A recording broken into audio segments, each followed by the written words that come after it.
you and the Carpenters, that's the moment where somehow you seem to step forward. Yeah. Was that how it felt for you? Yeah, Roger and I were writing songs. We met the Carpenters, and incidentally, Roger and I were getting all these cuts, and nothing was ever on the radio.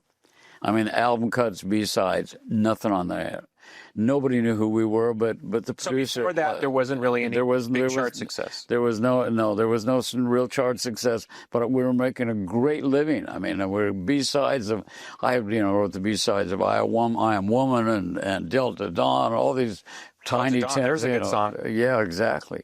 So all of a sudden, there's a knock at Rogers. We're writing in Rogers' office instead of mine.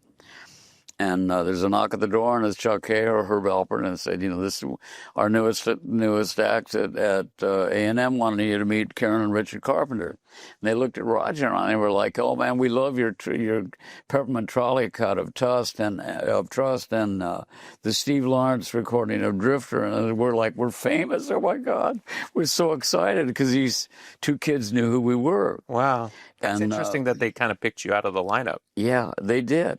And, when they recorded Close to You, which was their first huge hit, the B-side was I Kept on Loving You, that Roger and I wrote, and was going to be the A-side, but they turned it over and played Close to You, Thank You, Lord, because it was a major, major free ride. But then what happened after that was Tony Asher, wonderful songwriter, was supposed to write a commercial for Crocker Bank. Yeah. And he had a skiing accident. He broke his hand. So he suggested Roger and I they wanted to write a little song, not a pitch, just no a sales tag, pitch. like a tag it's like a little video of a wedding. Show a young couple getting married, and it's going to say at the end, "You got a long way to go. We'd like to help you get there, the Crocker Bank." And he recommended Roger and I said to Roger, I want to write a bank commercial. I'm street, I'm white light and black leather, which is none of which is true.